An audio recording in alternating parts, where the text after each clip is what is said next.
విషయం.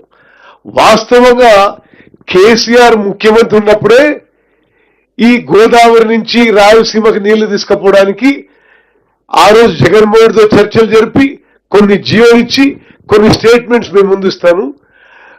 మనం అధికారంలో వచ్చిన తర్వాత ఇటువంటిది ఏమీ జరగలేదు. మనం చాలా సీరియస్ గా వ్యతిరేకించినాం.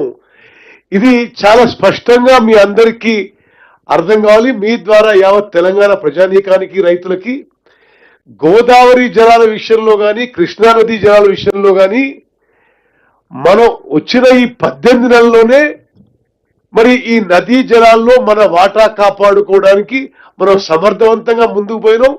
గత 10 ఏళ్లలోనే తెలంగాణకి మోసం ద్రోహం చేసిన విషయం కూడా నేను మనవి చేస్తున్నాను. Next slide. ఇప్పుడు 2016లో కేంద్ర ప్రభుత్వం ఆ రోజు అపెక్స్ కౌన్సిల్ మీటింగ్ పెడితే ఆంధ్రప్రదేశ్ నుంచి చంద్రబాబు గారు, తెలంగాణ నుంచి కేసీఆర్ గారు అటెండ్ అయ్యారు. సరే, ఇరిగేషన్ మినిస్టర్స్ దేవినేని ఉమామహేశ్వరరావు, హరీష్ రావు కూడా అటెండ్ అయ్యారు. ఆనాటి కేంద్ర జలవనరుల మంత్రి ఉమాభారతి గారి అధ్యక్షత జరిగింది. ఆ మీటింగ్ లో రికార్డెడ్ మినిట్స్ లో మరి కేసీఆర్ గారు మాట్లాడిన మాటలు సరే మీకు చదివి వినిపిస్తుంది. ఎందుకంటే ఏ విధంగా వాళ్ళ హయాంలో తెలంగాణకు అన్యాయం జరిగిన విషయం అర్థం కావాలి. 2016 సెప్టెంబర్ 21న జరిగిన తొలి అపెక్స్ కౌన్సిల్ సమావేశంలో ఆనాటి తెలంగాణ ముఖ్యమంత్రి మాట్లాడుతూ, కృష్ణా నదిలో 2 రాష్ట్రాల్లో ఇప్పటికే ఉన్న ప్రస్తుత నిర్మాణంలో ఉన్న మరియు ప్రతిపాదిక ప్రాజెక్టుల కోసం 1000 టీఎంసీలకు పైగా నీరు అవసరం అవుతుంది. అదే సమయంలో గోదావరి నదిలో ప్రతి సంవత్సరం 3000 టీఎంసీలకు పైగా నీరు సముద్రంలో వృధాగా వెళుతోంది. అందువల్ల అందుబాటులో నీటిని దాన్ని ఎలా సమర్థవంతంగా వినియోగించాలో నిర్ణయించుకోవాలి అని కేసీఆర్ గారు ఆ రోజు సెప్టెంబర్ 21, 2016న భారత ప్రభుత్వం పిలిచిన అపెక్స్ కౌన్సిల్లో ఆయన చెప్పిన విషయం. ఇది మీరు అందరూ గమనించాలని చెప్పి మిమ్మల్ని కోరుకుంటూ, మరి నెక్స్ట్ అదేవిధంగా ఇక్కడ టిఆర్ఎస్ ప్రభుత్వం అధికారంలో ఉన్నప్పుడే 2018 మార్చి 29న, అదేవిధంగా 2018 జూన్ 13న, అదేవిధంగా 2018 సెప్టెంబర్ 5వ తారీఖున వివిధ జియోలు ఇచ్చి గోదావరి జలాలని రాయలసీమ తీసుకునే విధంగా ప్రతిపాదనలు వాళ్ళు చేస్తుంటే వీళ్ళు సప్పుడుగా కూర్చొని తెలంగాణ ద్రోహం జరుగుతుంటే ఏ మాత్రం మరి దాన్ని అడ్డుకునే విధంగా ఏమి చర్యలు తీసుకోకుండా ఈ రోజు వాళ్ళు మాట్లాడే మాటలు మరి ఎంత హాస్యాస్పదమో మీరు గమనించాలి. అదే కాదు, 2018లో ఒక జియోఎంఎస్ 98 ఇచ్చి దానికి 6000 కోట్ల రూపాయలు మరి పరిపాలన ఆమోదం కూడా ఆంధ్రప్రదేశ్ ప్రభుత్వం ఆరోజు చేసింది. నెక్స్ట్, జియో ఇచ్చి అడ్మినిస్ట్రేటివ్ శాంక్షన్ ఇవ్వడం కాదు, 1000 కోట్ల వరకు ఖర్చు కూడా చేసిండ్రు. టెండర్లు ఆహ్వానించి పనులుగా మొదలు పెట్టిండ్రు. సరే, ఆ తర్వాత పనులు ముందుకు పోలేదు మాట వాస్తవం. కానీ కేసీఆర్ ముఖ్యమంత్రి ఉండగానే గోదావరి జలాలు రాయలసీమ తీసుకుపోవడానికి అన్ని విధాలుగా ఏ విధంగా మరి బీఆర్ఎస్ ప్రభుత్వం తెలంగాణకి ద్రోహం చేసిందో చాలా స్పష్టంగా ఈ అంకెలతో అవపడుతున్నాయి. నెక్స్ట్,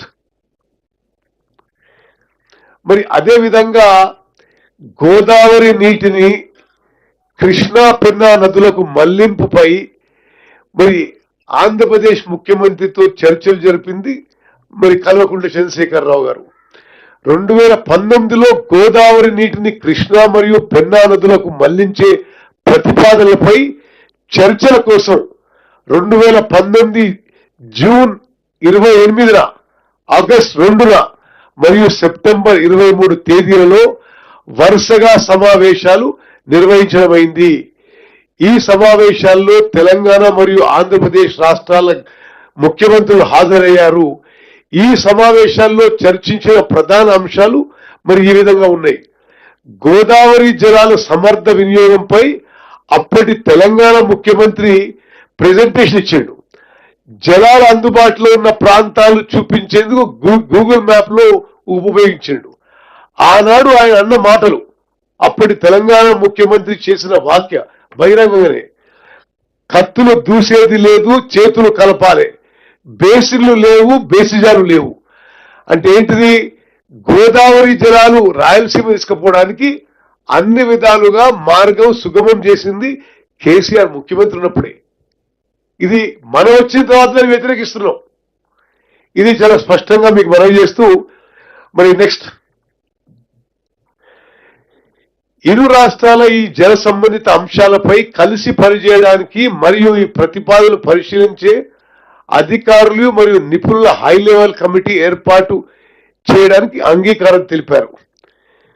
న్యాయ పోరాటాలు మరియు కోర్టు కేసులను నివారించే దిశగా దృష్టి సారిస్తూ ఈ కమిటీకి రాయలసీమ మరియు దక్షిణ తెలంగాణలోని సాగునీటి సమస్యలను పరిష్కరించడం లక్ష్యంగా ఉంచాలని నిర్ణయించారు.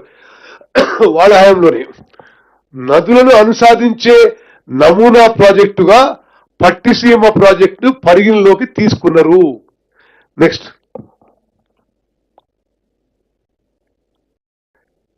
రాష్ట్రం అంతా పిలిచి భోజనం పెట్టి కూర్చోబెట్టి బేసిన్లు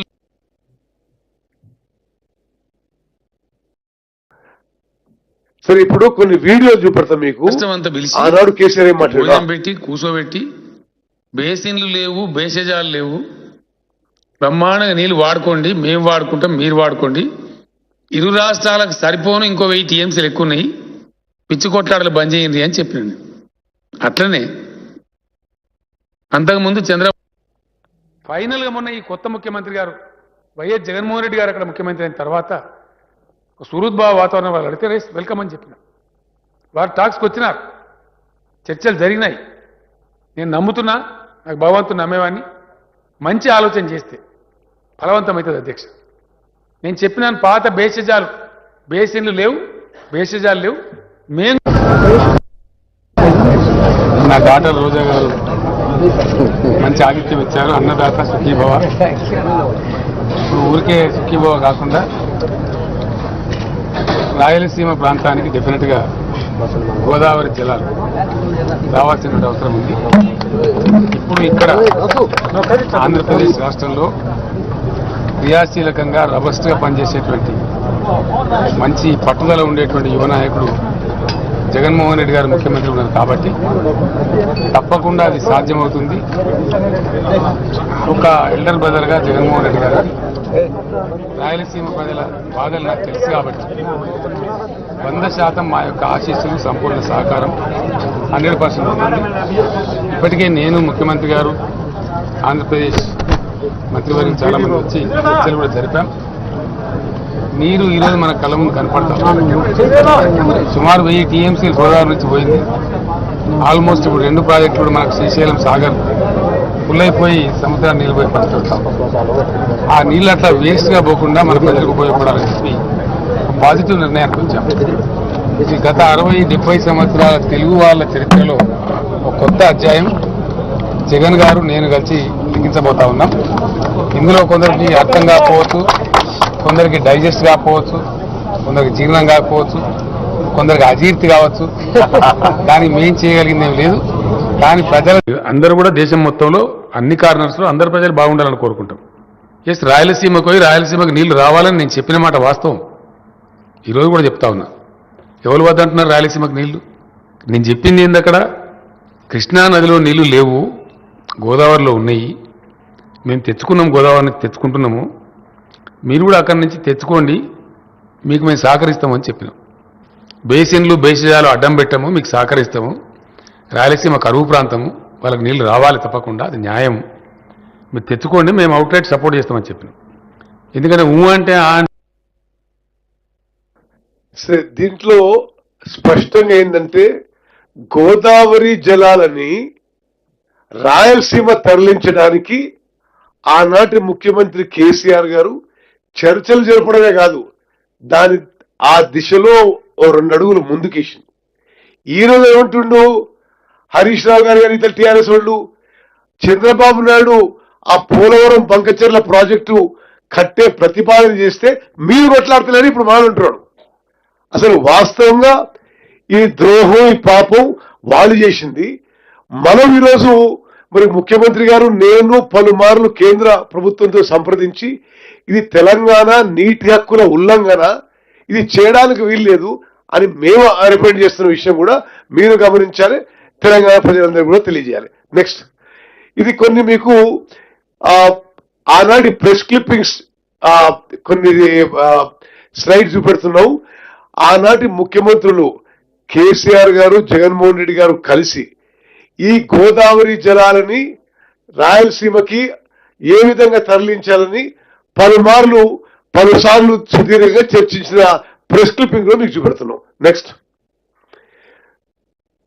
గోదావరిలో సాగుదాం, ఏ విధంగా గోదావరి నీళ్లు డైవర్షన్ కోసం వాళ్ళు జరిపిన చర్చలు. ఓకే, నెక్స్ట్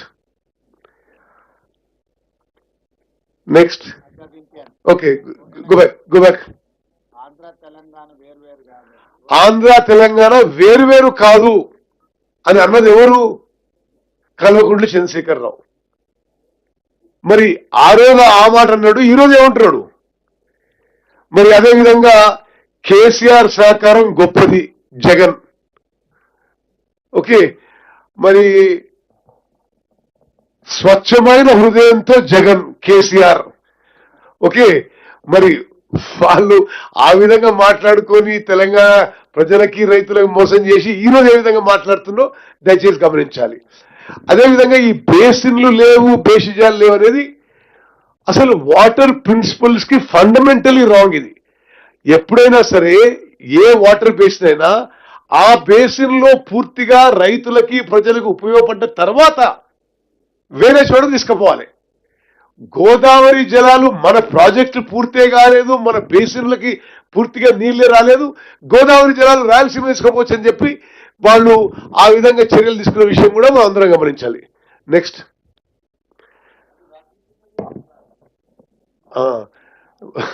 సరే, జలబంధం స్నేహపూర్వక వాతావరణంలో తెలుగు రాష్ట్ర ముఖ్యమంత్రుల భేటీ. స్నేహపూర్వక వాతావరణంలో తెలంగాణ రాష్ట్రాల ముఖ్యమంత్రుల భేటీ, జలబంధం అటది. ఓకే, నెక్స్ట్, కలిసి నడుద్దాం. ఇది ఎవరు రాసిండ్రు? నమస్తే తెలంగాణ రాసిండ్రు. అంటే ఇక వాళ్ళే రాయించుకున్న విషయాన్ని. ఓకే, మాకు బేషజాలు ఈగోలు లేవు, వివాదాలు చరమగీతం, ఇరు రాష్ట్రాల సీఎంలు కేసీఆర్ జగన్ ప్రకటన. ఓకే, నెక్స్ట్, మరి ఇది కేసీఆర్ స్వయంగా ప్రగతి భవన్ లో చదువుతా. ప్రగతి భవన్ లో శుక్రవారం జరిగిన ఇరు రాష్ట్రాల సీఎంల సమావేశంలో నదుల్లో నీటి లభ్యతపై పవర్ పాయింట్ ప్రెజెంటేషన్ ద్వారా వివరిస్తున్న ముఖ్యమంత్రి కేసీఆర్.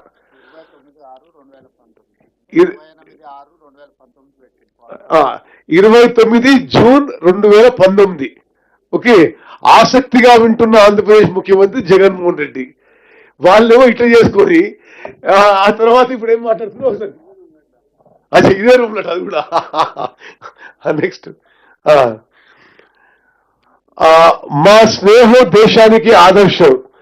మరి ఈతల రాజేందర్, ఐ థింక్ అది రవీంద్రనాథ్ రెడ్డి అనుకుంటా. ఓకే, రాజేంద్రనాథ్ రెడ్డి, బుగ్గన రాజేంద్రనాథ్ రెడ్డి. ఓకే, ఇదో చారిత్రాత్మక రోజు.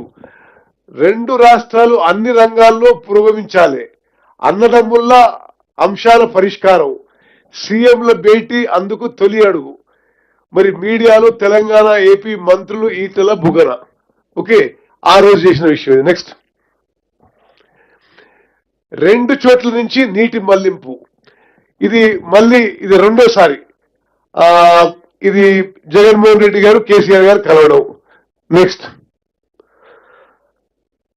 సారీ, ఇది సరే రెండోసారో మూడోసారో మళ్ళోసారి ఇచ్చిపుచ్చుకుందాం. కృష్ణా గోదావరి అనుసంధానంపై ఏకాభిప్రాయం. భేటీలో ముఖ్యమంత్రులు కేసీఆర్ జగన్ నిర్ణయం. 6 గంటల పాటు ఏకాంత చర్చలు. మరి సరే, అనేక విషయాలు. బేసికలీ తెలంగాణలో నీటి విషయంపై తెలంగాణకి దగా, మోసం, ద్రోహం చేసే విధంగా చర్చలు కొనసాగిందని చెప్పి మనం చేస్తున్నాం. నెక్స్ట్, రాయలసీమను రతనాల సీమగా మారుస్తా కేసీఆర్. మరి అదేవిధంగా ఆ రోజు రోజా గారింటికి పోవడం, అక్కడ భోజనం చేయడం, ఆయన ఈ స్టేట్మెంట్ ఇవ్వడం మీ అందరికి తెలిసేసి, రాయలసీమకి గోదావరి నది జలాలు తీసుకుపోయి రతనాల సీమగా మారుస్తా అన్నది ఎవరు? కేసీఆర్. నెక్స్ట్, సీమకు గోదావరి. మరి ఇది 23/9/2019 ఇది మరో సమావేశం. ఈ సమావేశంలో కూడా గోదావరి జలాలని రాయలసీమకు తీసుకుపోవడానికి చర్చించింది ఆనాటి ముఖ్యమంత్రులు కేసీఆర్ గారు, జగన్మోహన్ రెడ్డి గారు. Okay, next. అదేవిధంగా అనేక సందర్భాల్లో వాళ్ళు చర్చించుకోవడం, మరి తెలంగాణకి రావాల్సిన వాటా నీళ్లు రాయలసీమకి డైవర్ట్ చేస్తే కేసీఆర్ ఒప్పుకోవడం, ఇది స్పష్టమైన ఆధారాలతో మేము ముందు వస్తున్నాను. నెక్స్ట్, కృష్ణా గోదావరి నష్టం తక్కువ, లాభం ఎక్కువ. మరి ఏ విధంగా వాళ్ళు ఈ గోదావరి నదీ జలాలని అటు దిక్కు ఉపయోగించుకోవాలని మాట్లాడిన విషయాలు కూడా ఇవన్నీ ఈ ప్రెస్ క్లిప్పింగ్స్ లో ఉన్నాయి. నెక్స్ట్, సరే, నెక్స్ట్ ఇది కృష్ణా ఆయకట్టుకి. ఓకే, సరే, ఇప్పుడు వెంకటరావు నువ్వు చెప్తా. ఇప్పుడు మీకు చూపించిన వీడియోస్, న్యూస్ పేపర్ క్లిప్పింగ్స్ ఏంటంటే బీఆర్ఎస్ పార్టీ వాళ్ళు ఏ విధంగా ఒక డిఫమేటరీ దుష్ప్రచారం చేస్తున్నారో మీరు గమనించాలి. గోదావరి జలాలని రాయలసీమ తీసుకుపోవడానికి చర్చలు కానీ, ప్రతిపాదనలు కానీ, ప్లాన్స్ కానీ చేసింది వాళ్ళు. ఇప్పుడు మనం అధికారంలో వచ్చిన తర్వాత చంద్రబాబు నాయుడు గారు pre feasibility report government of ఇండియాకి ఇస్తే గట్టిగా వ్యతిరేకించి నిన్న కేంద్ర ప్రభుత్వం నుంచి ఆ ప్రతిపాదనని వెనక్కి పంపేచ్చిగా చేసింది మనం అనే విషయం దయచేసి మీరు అందరూ కూడా ప్రజలకు తెలియజేయాలి. ఇప్పుడు చంద్రబాబు గారు ఒక ప్రీ ఫీజిబిలిటీ రిపోర్ట్ సబ్మిట్ చేసిండు గవర్నమెంట్ ఆఫ్ ఇండియాకి. గవర్నమెంట్ ఆఫ్ ఇండియా మన అన్ని రాష్ట్రాలకి, గోదావరి నది పరివాహక అన్ని రాష్ట్రాలకి మన కమెంట్స్ అడిగింది, మనం అబ్జెక్షన్స్ తెలియజేశాం. ఈ పోలవరం బనకచెర్ల అసలు ఈ ప్రాజెక్ట్ ఏంటిది అనేది ఒక 3-4 నిమిషాల్లో క్లుప్తంగా ఈ concern inter state executive engineer Venkatanarayana